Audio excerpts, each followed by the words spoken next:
Cinesmack contains spoilers of the spoiling type. If you don't want your spoilers spoiled, please turn back now. Otherwise, enjoy the show!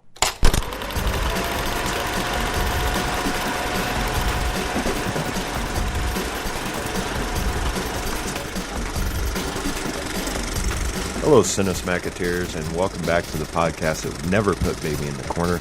I am your host, Mike Keeler. Joining me, as per usual, is Mr. Tom Haggis. Hey, clones, what's going on? Mr. Sam Twomey.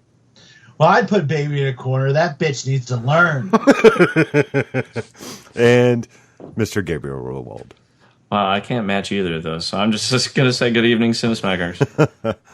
Welcome back, guys. Just feels like we haven't done this in a while, and I suppose most of it's my fault, thanks to scheduling. But anyway, let's move on and poke the monkey.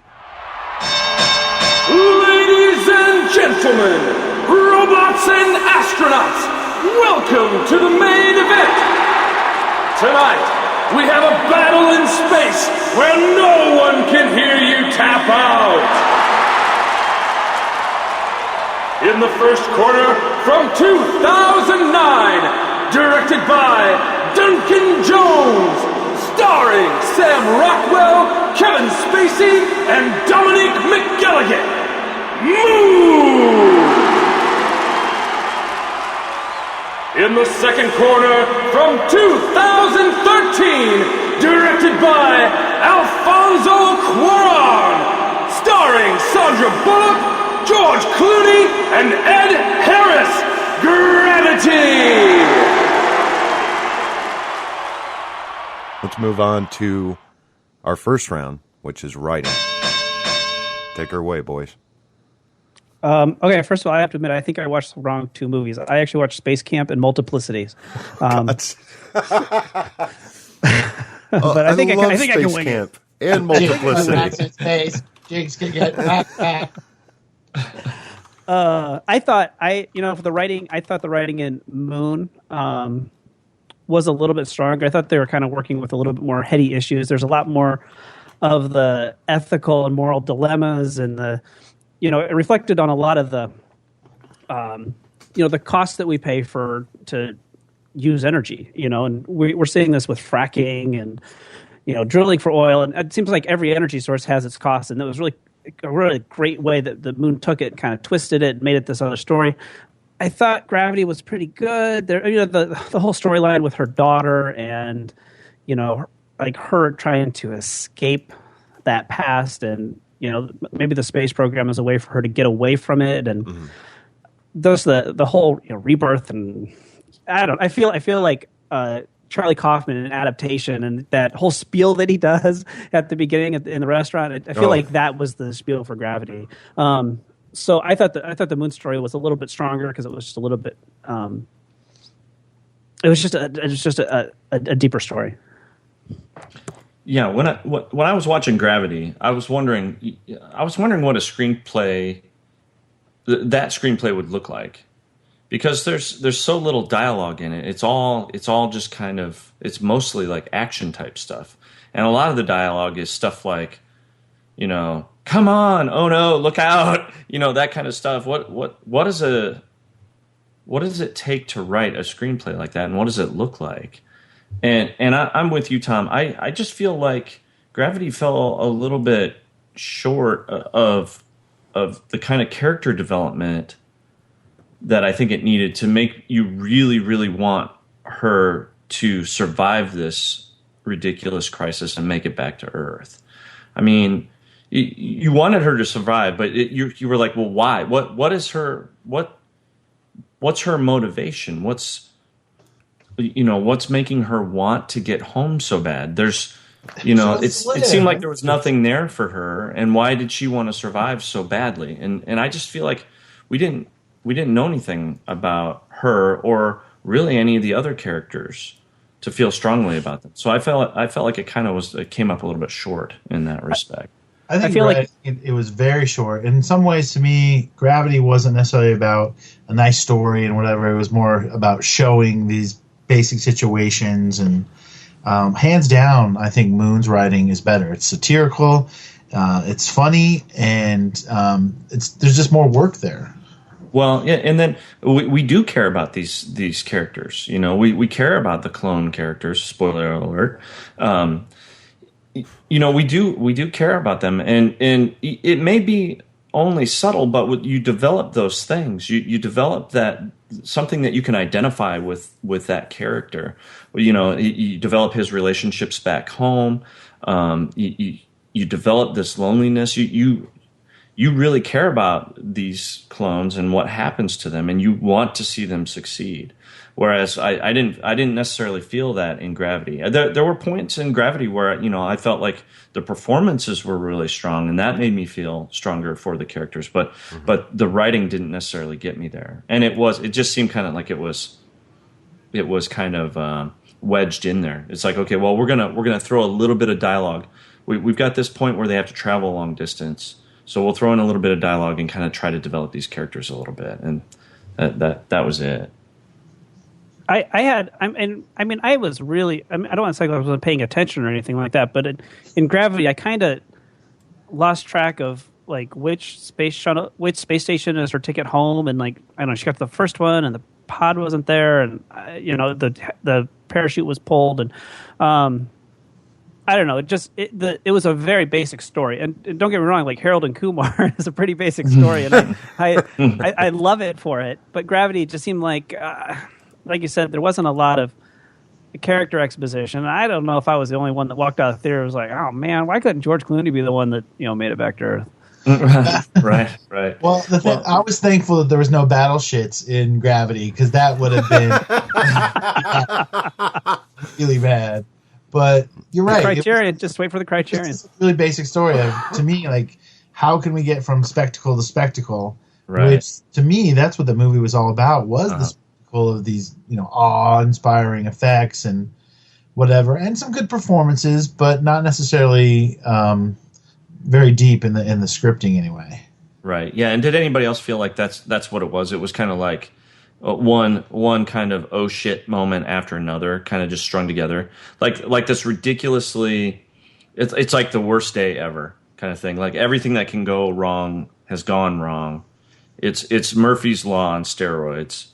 And you know, she finally gets out of one situation, and then something else goes wrong, and then she gets out of that situation, and something else goes wrong, and eventually you're like, okay, how much stuff can possibly go wrong? And I don't know, maybe it would be like that, you know, if in that kind of situation. But at a certain point, you're like, okay, I'm kind of over, you know, stuff just, you know, unendingly going wrong.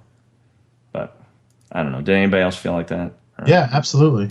Yeah, and I as far as the story goes, Moon had, you know, a lot more layers to it, and I was much more engaged in the story, in how, you know, and typically in a movie the whole clone reveal would be at the end, and I thought what Duncan Jones and Nathan Parker did by putting that in the middle and using that as the catalyst to get through the second half of the movie was just genius. It was fantastic, and you know, how are we going to deal with this clone situation? It was really great. And honestly, when we said we were doing these two movies, I was like, the Gravity is going to kick the crap out of Moon. And then I watched Moon a couple days ago, and it like shot up. Now it's like in my top 10 because it's just so great top to bottom. All right. Well, you guys ready to vote? Yeah. All right.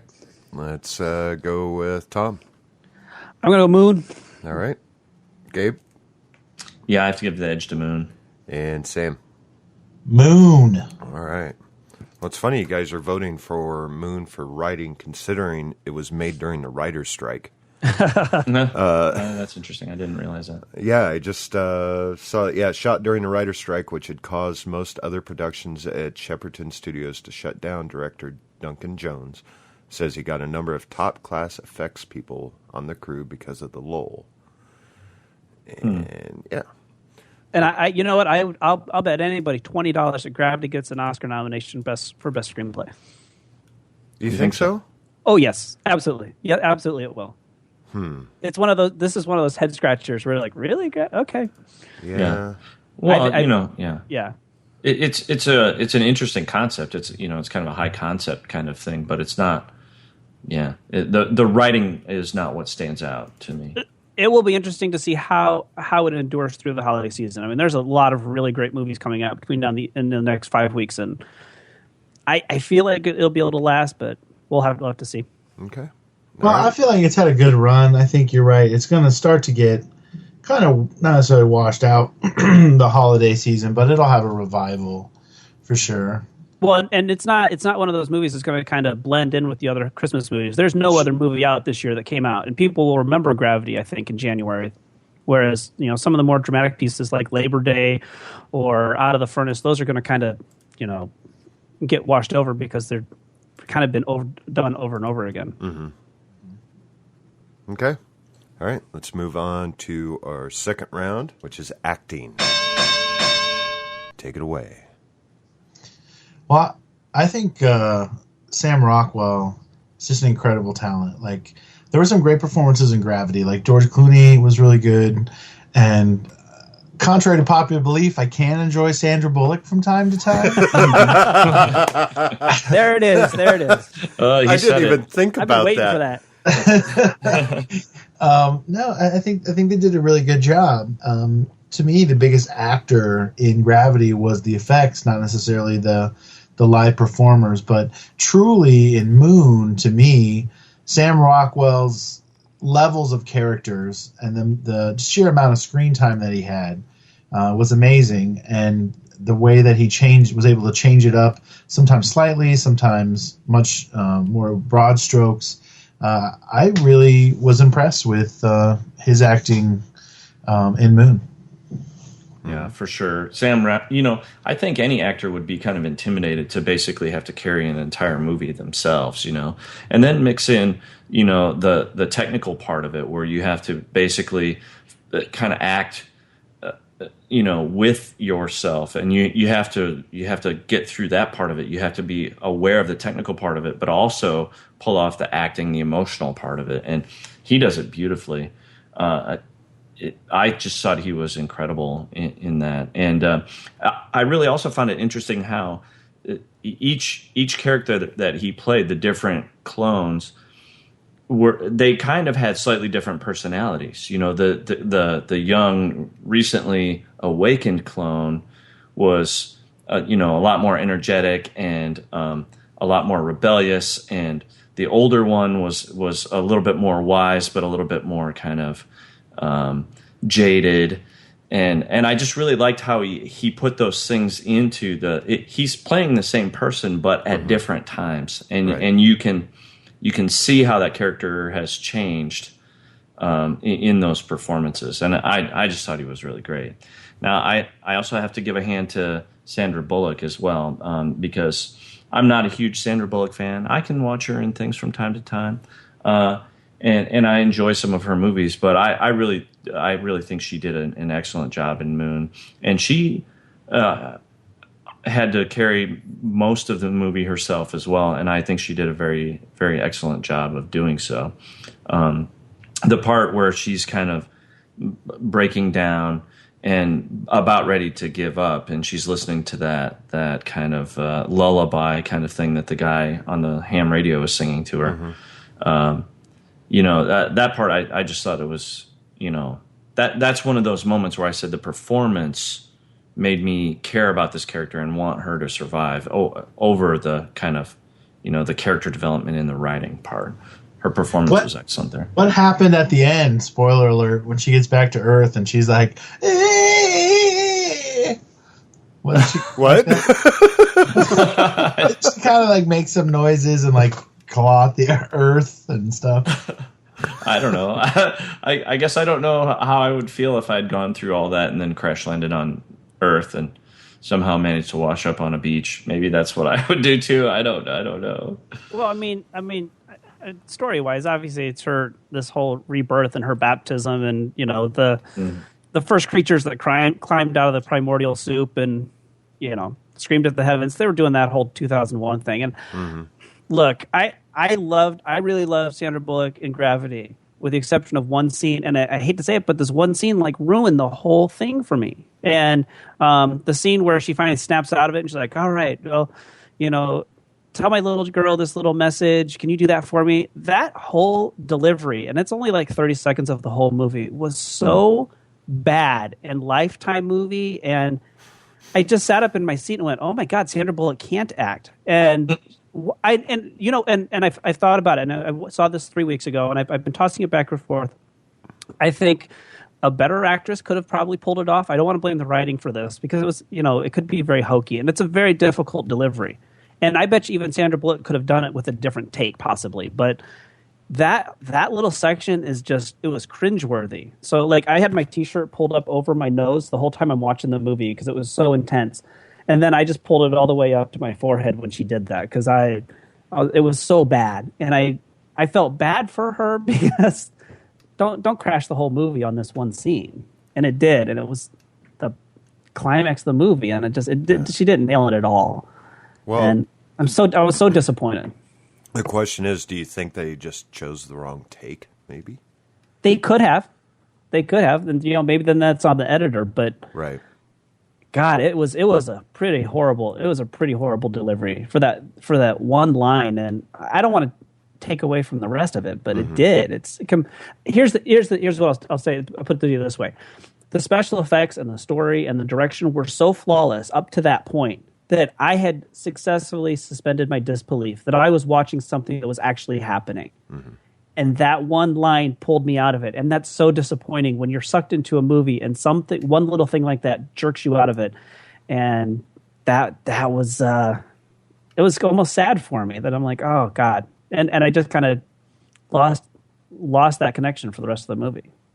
Fair enough. Guys have anything else to say about the acting? No, we don't have a lot of actors to choose from. Right. Well, I do have to say, Moon made me a certified Sam Rockwell fan. Just awesome. Hands down, if Sam Rockwell's in a movie, I want to watch it. I dug the guy a lot. And, yeah, so, and I've always liked Sandra Bullock, unlike Sam and Gabe. I don't dislike him. All right, favorite Sandra Bullock movie? Go, Gabe. Favorite Sandra Bullock movie? Yeah. Oh God, that's a good question. See, I don't know. Moon, or Gravity, Moon. Kind of put me on the spot there. Tom. Yeah. No, I don't know. Yeah, no, I wasn't ready for that. Tom. For a little bit longer. I'll take Speed. Sam. Murder by Numbers. That was just brought up in a conversation a long time ago. I'm going to have to say Demolition Man. I loved her in Demolition Man. But, all right. I kind of wanted to see that one where her and Melissa McCarthy were the cops. Oh, yeah. I'm probably going to because I thought Melissa McCarthy would be hilarious. Yeah. But. Amanda wants to see it, so I imagine that's in my future at some point. So let's go ahead and vote on it. Tom. Well, I really want to give it to Gravity, but they lose it for that one scene because I'm petty and narrow-minded. So, Moon. Sam. Definitely Moon. Sam Rockwell earned it. Gabe. Yeah, I can't argue with that. I got to go with Moon, too. All right. Moon 2. They're making another one? Moon 2, yes. Moon 2, even Moonier. It's got Larry David. Full Moon. He's got like Full Moon. It's like, gonna work? I don't know. What do you think? I don't know. What do you think? Full Moon. That's awesome. Full Moon. All right, let's move on to our third round, which is directing. Yeah, this one will be a little bit more difficult because I think both are very, very competently directed, and yeah, and I think both of them have to deal with some fairly heavy technical challenges as well. Obviously in Moon, the whole thing where they're doubling up Sam Rockwell's character and they have to do all that kind of stuff and all the visual effects. I mean, I read some articles about Gravity and how it took so long to do these visual effects and how they worked really hard to make them, as realistic and believable as possible. Mm-hmm. And you have to appreciate that kind of effort. yeah, this one's good. This one is not as clear cut as the other two categories in my mind. And I hate to go to their prior movies as examples too. I like to try to stick to these particular movies. Yeah, I don't know. I guess I hadn't thought about it that much. The editing and cinematography in both is really excellent. One of the things I liked about Moon, maybe this is an overall category, I don't know, is the production design. I really liked the production design in Moon. I liked the design of the moon base that he was on, of Gertie, and the face that Gertie had. I don't know. Is this the wrong category for this? I don't know. Should that be an overall? Yeah, I don't know. Help me out, guys. I sway me. The what? The face of what? Gertie. I want to lean towards the whole. You know what? Duncan Jones did more with less, and I think, true. Is it? Do you really have technical issues when you got $100 million in your pocket versus what Duncan Jones was able to do with 5? And right. That's a pretty big sway right there for me. But on the other hand, I'm a huge Alfonso Cuarón fan. I thought Children of Men is one of the best movies in the last 10 years. Way underrated. It's fantastic. The special effects in Gravity were so convincing and so well done, and the extended takes. And I mean, that's cool too at the beginning. So I'm with you, Gabe. This is about as close to a toss-up I think as we've ever had. Is that they're just both really great. I might dunk Duncan Jones for deciding to do a World of Warcraft movie next. I thought it was like a video game movie. I mean, because Source Code was really great, and I was like, boy, I can't wait to see what he does next. And now he's like, World of Warcraft, really? I don't know. Nothing. I've never seen a good video game movie, but I've completely jumped the rails. So, yeah. See, I was hoping maybe you'd come up with something to sway me one way or the other. And the budget thing definitely is a factor for sure. And we talked about this one other time when we did. Didn't we do the G.I. Joe and District 9 or something together? What? What? Yeah. No. Why were we talking about that? Because I remember talking about the budget on those and how District 9, G.I. Joe had this huge budget, and the special effects, the visual effects were just terrible. And then District 9 had, a minuscule budget in comparison, and the visual effects are just amazing. And I feel like, on Moon they definitely did more with less in that case. So well, I'll throw this out there. What would Gravity be like on $5 million, and what would Moon be like on $100 million? I don't know if you can really make that big a difference between Moon at $5 and $100 million, whereas Gravity might be unwatchable. Right. Well, and it might be a lot less ambitious. Yeah. As far as exteriors and actual, kind of outer space type things. Because I'm trying to think of what in Gravity isn't a visual effects shot.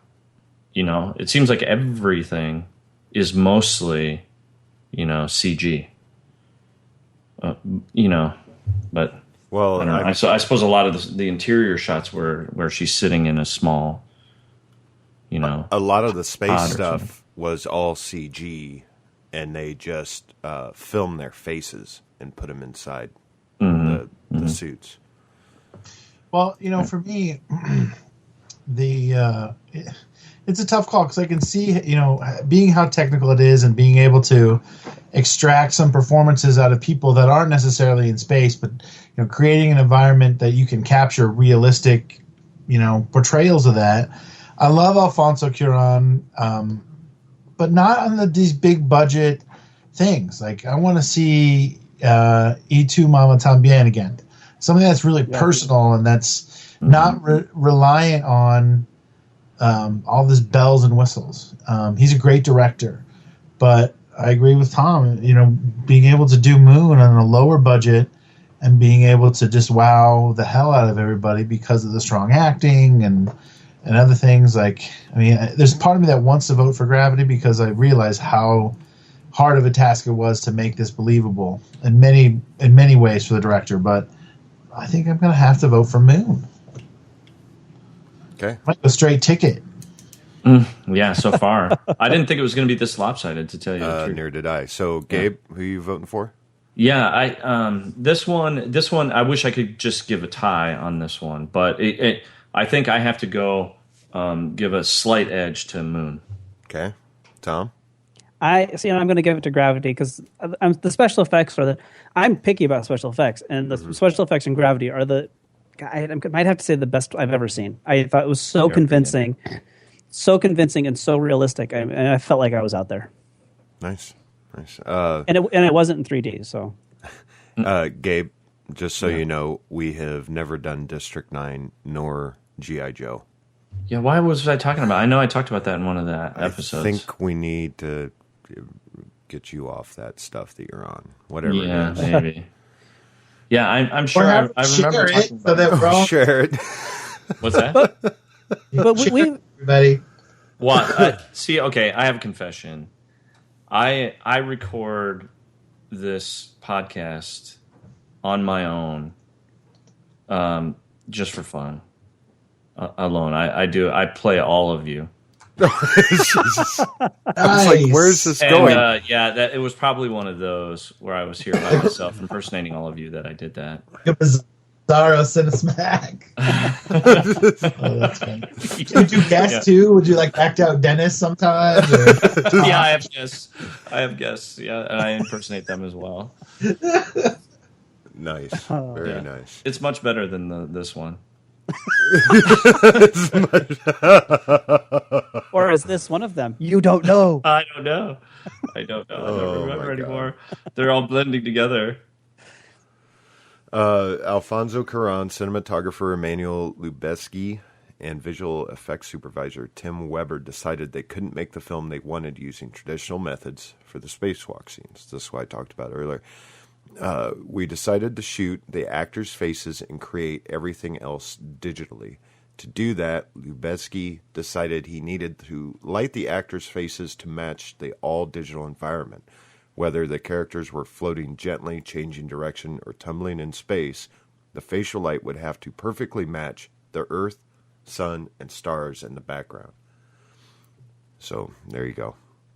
If the light is not moving at the speed that it has to move, if the position of the light is not right, if the contrast or density on the faces is wrong, Lubezki suggested folding an LED screen into a box, putting the actor inside, and using the light from the screen to light the actor.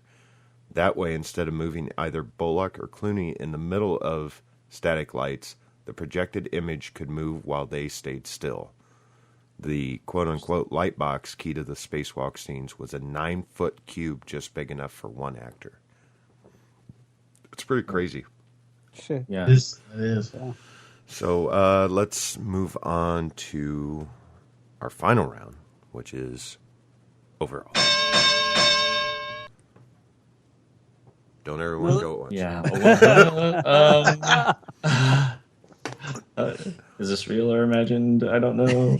No, Am I supposed to do my voice or Sam? No, you're supposed to do me doing Jimmy Stewart. Yeah, then it gets really meta at that point. If I'm impersonating Sam, impersonating Jimmy Stewart, then it gets really kind of weird.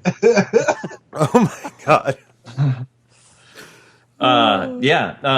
Well, I guess I would like to. I'd like to take a moment and talk about the music briefly in this section because not only did I enjoy the acting and the production design in Moon very much, I also enjoyed the music very much. I found that it was kind of haunting.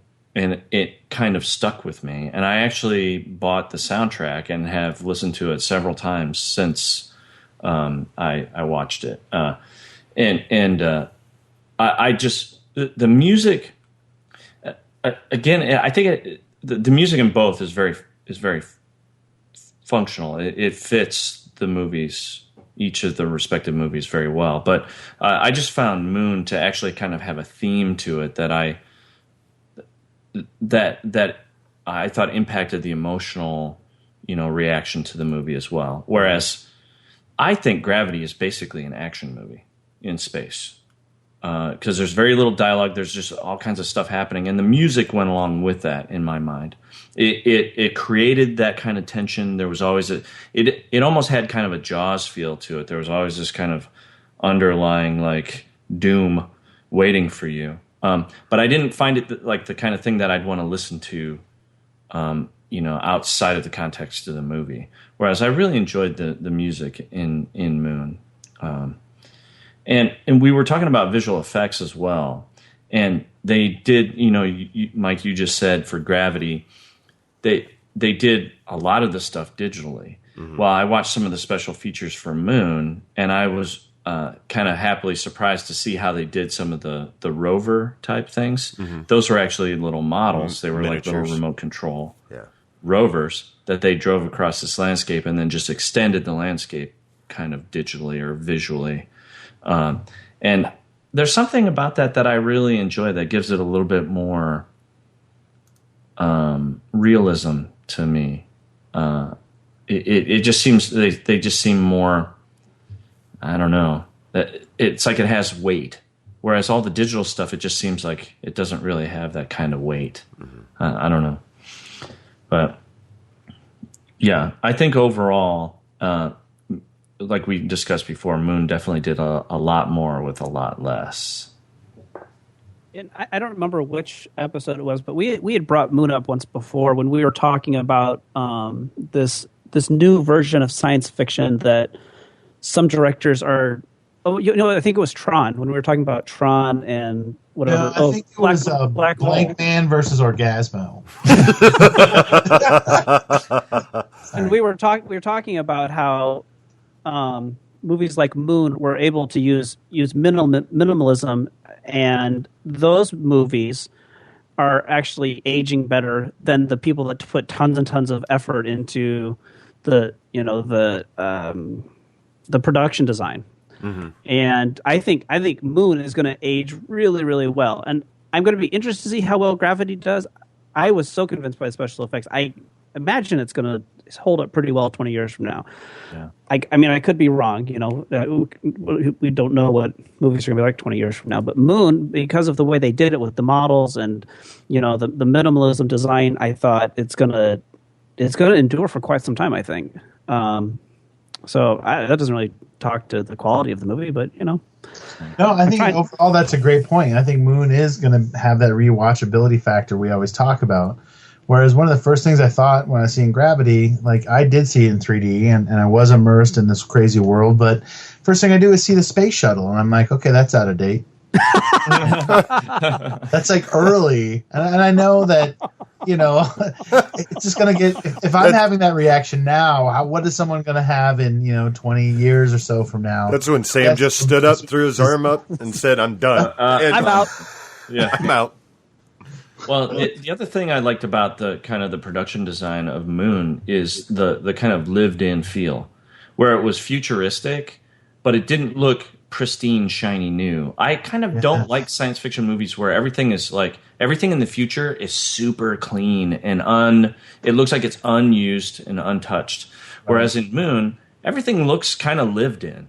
It's like the Star Wars kind of version of the. Yeah. Well, I guess Star Wars is the past, but right. You know what I mean. That same kind of lived-in universe. You know what? And you said that, Gabe. Now I remember it was 12 Monkeys and Looper because they did the same thing where it was more of a dirty, grungy future. Mm-hmm. Yeah. Yeah, in 12 Monkeys especially. Yeah. And then also, I think one of my favorite sci-fi movies of all time, Blade Runner, is the same way. Mm-hmm. It's like it's set into kind of into the future, not so far in the future now. But, everything looks kind of grungy and lived in. And, it looks like, they even have old cars in it. And it looks like new technology has been kind of just bolted onto these old cars. And, he uses a video phone and it's all kind of grimy and the buttons look like they've all been pressed, 1,000 times. And that's what I liked about Moon. Gravity wasn't too bad that way, but it still was a little bit sterile in my mind. Everything looks so beautiful and perfect, and sometimes that to me just doesn't seem very believable. Well, earlier, Gabe, you talked about Gertie, Kevin Spacey's Gertie, and I was joking with you, but I really enjoyed that performance, and and I think this ties in because seeing this machine that runs everything that is also kind of dinged around and and it has Post-it notes on it and coffee spilled on it. Yeah. And his performance is just so delightful, and it's a cross between the production design and the casting of the actor. His intonation, and then also how he's written in there to kind of actually be the one that, a computer shouldn't necessarily go against his programming, but yet he does because he's not perfect. And so not everything goes as planned there. Right. Well, and I definitely liked that. See, that's another thing too that we didn't talk about in the writing or acting is that performance and that character. And I definitely liked the idea that he was kind of a bizarro Hal, or kind of an anti-Hal, where he was actually, he was going against his programming to actually help people. Right. And it was kind of interesting how you felt like this computer had come to really like, Sam Rockwell's character. Yeah, and wanted to see him realize what was going on and see him succeed. They did that on purpose, as far as making the similarities between Gertie and Hal. Really, yeah. And it definitely seemed like it. It did seem like kind of Hal kind of flipped. Right. And you guys brought up Kevin Spacey's stuff. He read the script and agreed to voice Gertie, but when the film was finished, and only if he liked it, having loved it, he recorded his lines in half a day. Really? Yeah. Yeah. And Moon was shot in 33 days, which is pretty damn good. Pretty fast. It's impressive. Yeah. Yeah, that's I love fast. I love the coffee on on Gertie.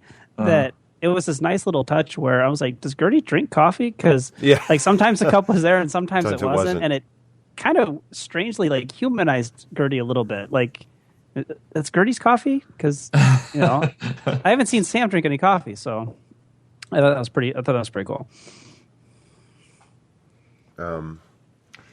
And for Gravity, the film is 90 minutes long. In real life, the International Space Station travels at approximately 17,500 miles per hour and orbits the Earth every 90 minutes. The debris field also circles the Earth every 90 minutes. And everyone did you guys pick up on it first thing, or did you have to wait till you saw the credits? But did you notice who the voice was of Mission Control? Ed Harris. It was Ed Harris. Yeah. I picked that up. Yeah, I knew right away. When I heard him, I was like, oh, that's Ed Harris. But it's interesting that we never see him. Yeah, and, just because he played Gene Kranz in Apollo 13 and then John Glenn in The Right Stuff. Yep. So it's just kind of a little nod there. A little trivia. All right. Well, I think, as far as the believability of people really did suspend their disbelief for Gravity because obviously, as an astronaut, she's not going to be in her skimpy underwear, and that's why I thought when you be quiet. They're normally full nude, right? Yes. Yeah, don't take that away from me. That's exactly, Gabe. I'm glad someone sticks up for what's happening with duct tape. Brave enough to talk about it. Wait. So Full Moon's going to be a sequel to Gravity? I'm confused. Coming this summer, Full Moon. I'm totally Full Moon. That's who I'm voting for. I'm writing it right now. For your Oscar consideration, or for your consideration, Full Moon. All right, let's vote. Sam. Moon? Gabe. Wow, Moon. Tom. Oh, I don't want to pick. It really is a toss-up for me, but it is. I'm going to watch Moon a lot more. Go back to the old standby for which one I like more, so I have to go with Moon. All right. Damn. Okay, I want to ask a quick question. Yeah. One of the things that about Gravity that a lot of people talk about is the scientific accuracy, and that almost always comes up with any outer space type movies. Right. So I was wondering if you guys had any opinions. I mean, obviously we're not scientists; we can't evaluate these things in any kind of with any kind of authority. But well, first of all, what do you think is the most scientifically accurate space movie you've ever seen? Oh boy. Star Wars? No. Well, in a galaxy far, far away, maybe. I mean, 2001 did a great job at trying to Space capture Camp that. would be the most accurate, I think. Yeah, I think Space Camp. The thing is, like, the more realistic you get, the less fun in some ways. Like, Yeah. The less fun it is. That's right. I mean, Well, and that's where I was leading. That was going to be the my most next accurate, question. I think, would be Apollo 13, and that isn't Yeah. a very engaging film because of what happened. But I think that has to be the most accurate portrayal of a science fiction, well, not science fiction, but space movie anyway. oh, I got mine. Armageddon. Yeah. Oh, Jesus. Yeah. Oh. God. Can we go one damn show without bringing up Michael Bay? Nope. Please. Nope. Can't have it. Oh my God. Well, Gravity Maybe was kind of Superman Michael Bay in 2 space. when the three of them land on the moon and like, what's a curl? It's like, you say curl? What's a curl? How about Superman 4, where him and the atomic guy fight on the moon? I mean, that was accurate. Right? Oh, yeah. No, I think 2001, or I mean, that's a good point. Apollo 13. Yeah. Well, and then my next question was: Do you think that the level of scientific accuracy has any impact on the story? If say, for instance, Gravity were to go for near perfect scientific accuracy, would it have impacted the story in such a way that it wouldn't have been a good movie to watch? Well, Sandra Bullock wouldn't have been up there working on repairs after barely being in the space program. Yeah, Like, there's no way her character would have been in space doing anything. that's true. They go through so many years of that, but I'm about ready to listen to a podcast where Neil deGrasse Tyson talks about the inaccuracies of Moon. Right. And if I'm going to believe anyone, I'm going to believe him. But And I read some of his tweets. yeah, but I think one thing that they kind of captured, which was cool, sound travels through objects. So whenever they were touching something, you would get sound, but once they let go, you would lose that sound. Yeah. And, as everyone knows, in space, no one can hear you scream. But, I mean, I just thought it was kind of cool that the suit was picking up the vibrations from whatever it was touching. So then that turned into sound. I thought that was cool. The only thing that kind of, the hair kind of bothered me. That's one of the things that he mentioned that I didn't even think about. But it's like, okay, I get it. But, I mean, at some point you have to say, it's a movie. Yeah, no. Right. And is it worth the effort and the time to get it this accurate that their hair is floating around? Her. Yeah, you know what though? When you got $100 million, you go through and you dot your I's and you cross your T's and you put her hair in a ponytail or a bun or something where it's not floating around so much. Well, You solve that. You don't need $100 million for that. That's the low budget fix. That's what I'm saying. It's just there are easy fixes out there for them to be like, oh, we don't want to digitize all their hair. You didn't have to. You just needed to think about it before you guys did this.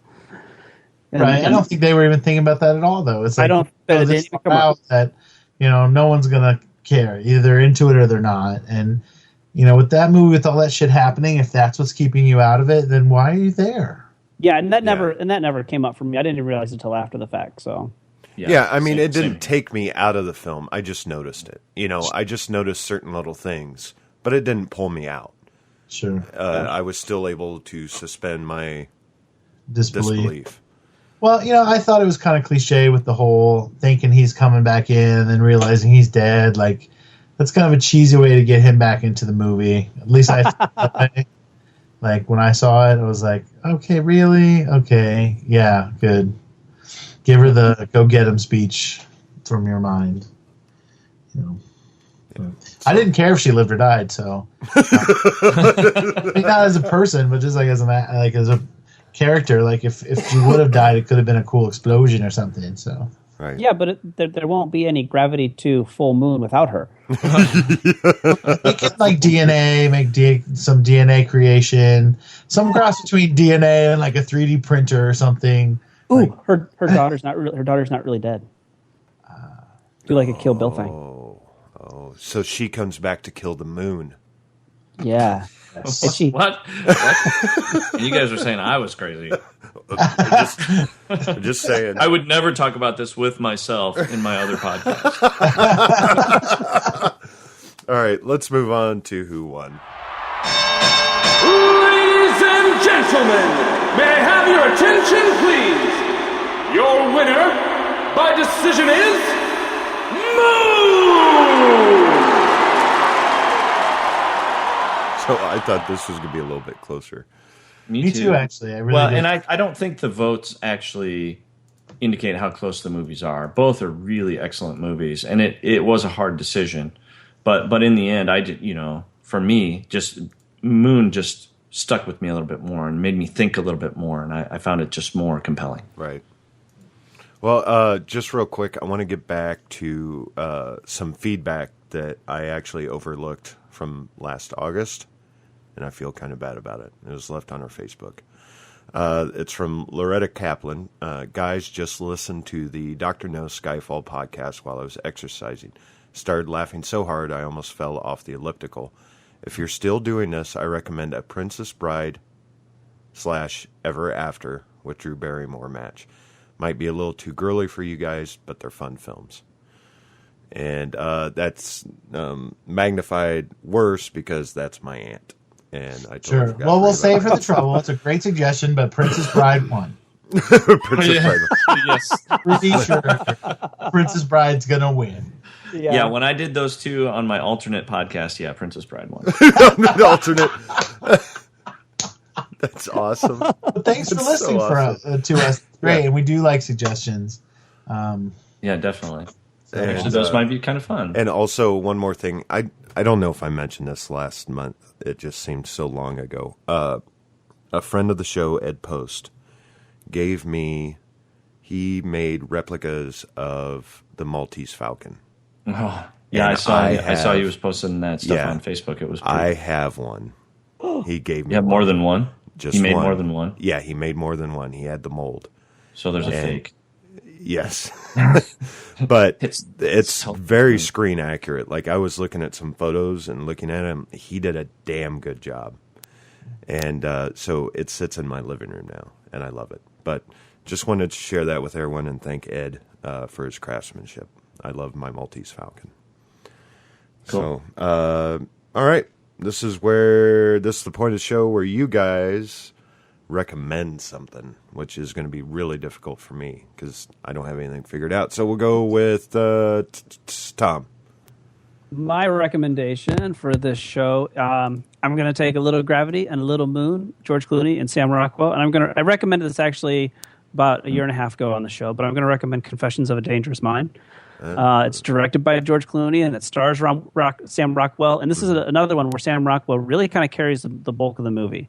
But it's the story of Chuck Barris, the guy that created the dating game.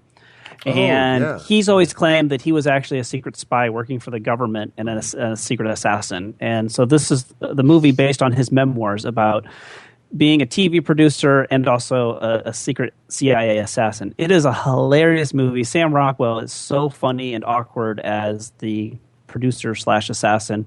And it's got a bunch of great supporting people in it, Maggie Gyllenhaal and Drew Barrymore and just tons of great people. So I recommend Confessions of a Dangerous Mind because it's funny and awesome. Speaking of Sam Rockwell, I said Moon made me a fanatic for Sam Rockwell, but I also forgot about him being in Galaxy Quest. He was Guy. Yes, he was. Yes, I love Guy. We somehow make a rudimentary lathe. Anyway, Sam. Well, continuing talking about Sam Rockwell, my recommendation for this podcast also stars Sam Rockwell. It's a film I didn't really know too much about. I was kind of oblivious when it came out this summer, but once I watched it, it was such an amazing experience that it just made me feel good. It's one of those films that you watch and you realize sometimes how expressive this media can be, and this medium rather can be. I'm going to recommend The Way, Way Back, directed by Nat Faxon and Jim Rash. Stars Steve Carell, Toni Collette, Allison Janney, and Sam Rockwell. It's basically about a 14-year-old boy that goes on summer vacation with his mother and her kind of douchey boyfriend, and it kind of follows him throughout the summer as he develops as a person, as the summer develops. There's some great work there with an incredible cast, and Steve Carell plays off character as kind of a real jerk, continuing to show how much range he has as an actor. I think you'll really enjoy it. It's called The Way, Way Back. Nice. Gabe? Well, I'm gonna recommend a movie that is it's one of my favorite movies of all time. It's just in my top 10 easily, and I mentioned it just a little earlier. I'm going to recommend Blade Runner. I don't recall already. If I had recommended it one time before. What? I think you've already recommended it at least once. I might have, and I ahead. don't recall if I have or not. And we were talking about it earlier before we started the podcast. It's like I don't remember anymore, and we need a list. We do. I'm going to recommend it anyway because it has that same kind of lived-in futuristic feel that Moon has, and it's also one of the most darkly beautiful movies I've ever seen. It's really an incredible piece of work, and we talked about how movies stand up over time, and I think Blade Runner as a science fiction film it still stands the test of time, in spite of the fact that they do that thing. If I were to make a science fiction film, I would not put a date in the film itself, because then as soon as you approach that date, then you're like, oh, that didn't happen. That's and so Blade Runner is set just a few years into the future now, and I don't think our future is going to be like that. I don't think so. But aside from that, it really stands the test of time, and is a beautiful movie. So I guess Tom and I are both recommending things we may have recommended in the past. Well, No, I'm certain I've recommended mine before because I keep track. Yeah, and I saw it. I was flipping through the list to see if I could find what I had recommended. Well, and I did see that it was in there. That's But going to it's a make great three movie, of us. and, Sorry. yeah. That's going to make three of us, because mine is, it was actually brought to my attention by Tom back when we were working together. And it's from 1997. And since we had two Sam Rockwell connections and we had a Dirty Future connection, I'm going with the Kevin Spacey connection. And that's LA Confidential. It does not happen in space, but still, fantastic movie. I remember Tom let me borrow it. I came back the next day and just wouldn't stop talking about it. I loved this movie, and I still love it. So check out LA Confidential as Kevin Spacey, Russell Crowe, Guy Pearce, James Cromwell, Kim Basinger, Danny DeVito, and it just goes on and on. It is a great film. And I'm pretty sure one of us has recommended it in the past 3 years. But another connection, LA Confidential takes place in Hollywood, just like the original moon landing. Oh, yes, there we go. Very good. Very good, yeah. Sorry, I just got to give something to conspiracy theorists. Keep them listening. No, I thought you shot it in London at Elstree Studios. The moon landing? Yeah. Well, I mean, So it was the in map England? backgrounds. Not many people know this. It was actually shot in my sandbox at home.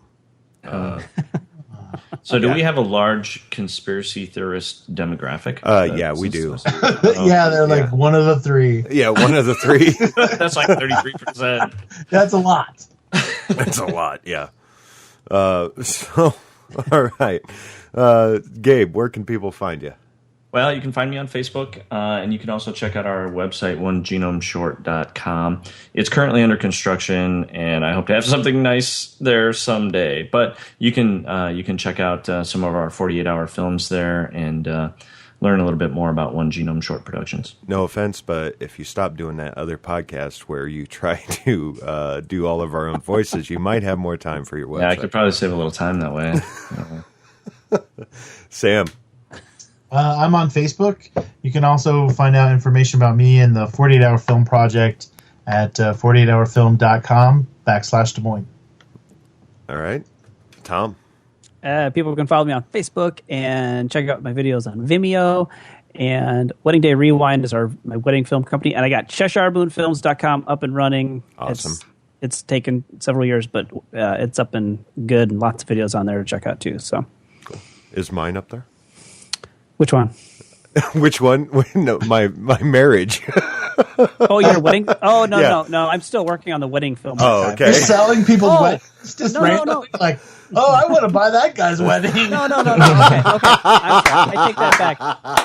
On Wedding Day Rewind, yeah, I think your wedding film is up there. It was one of Okay. the first ones I put up. All right. So, I love that. Oh I my think I want to God. buy You this can, guy's wedding. Tom has actually put out a set of Blu-rays for the first time ever. So if anyone's interested in seeing all of the 48-hour films this year on Blu-ray and HD for the first time, you can actually purchase those for a limited time through Cheshire Moon Films. that's right. And I'm actually burning Group 2 right now while we were doing the show. Nice. Cool. Multitasking, baby. Right on. That's what we do. Go ahead. Go ahead, Tom. Yeah. I was going to make a Gabe comment that he's actually doing off-air voices and burning 48-hour DVD to Blu-rays at the same time. Yeah. Well, you can follow me on Facebook and Twitter, and Sam is having a spasm from what it sounds like. It might be my voice coming through. You can follow me on Facebook, Twitter. You can follow Cinesmac on Facebook and Twitter. And you can also follow Southsider Studios on Facebook, Twitter. And we also have a website up that's not complete, but it's there. And look for Moon 2, Full Moon, coming soon. Gravity 2. Gravity 2. Yeah, because Sandra Bullock's ass has got the leading role. Oh, Well, that's if we right. can't get the rights, we should just do Full Moon and Dirty Hanger and like It's a Wonderful Life 2 all together. Like, you don't need the rights for them. We'll just pretend that like it's somebody else. And, Holy shit, we should still get gravity2.com. We could make some money on that. oh, yeah, there you go. And you can check out, I think they have something up on Facebook, a fan page for it, but a film called One Song, which I just got back from. And you can check out everything dealing with that on Facebook. Just type in One Song. So you guys have anything else you want to say? Gabe, when can we like download your podcast about all of us with you doing all the voices? How long is it, by the way? Well, yeah, as soon as I get the website done, then it'll be up there, yeah. Gabe And is it's sitting on produced by 112 Northsider episodes. Studios, right? What's that? It's North- Northsider Studios. Yeah, Northsider Studios. Yep. Oh, damn Northsiders. North All right. Cheshire Studios. Don't put the word Cheshire in there. That's a huge mistake. I'm so sick of spelling Cheshire. Yeah. Yeah. C.H. Eshire Moon. There you go. Cheshire. All right. Shawshank Redemption? Okay, sorry, go ahead. Cheshire? You're trying to wrap up. We would appreciate it if you could leave us a review on iTunes or whatever podcasting service you use. Please do so. Do That's it. how people find us. And that's how we get street cred. You can contact us at cinesmac@gmail.com. Give us some suggestions. What films would you like to see or, well, hear on the podcast? What films would you like Gabe to do on his podcast? For December, we welcome back our own Jolly Saint Nick, Kyle, as we do our fourth Christmas show as Die Hard takes on Lethal Weapon. This is going to be awesome.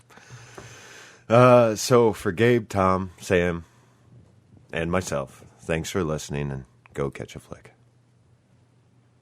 Wow, Sam. Amazing restraint.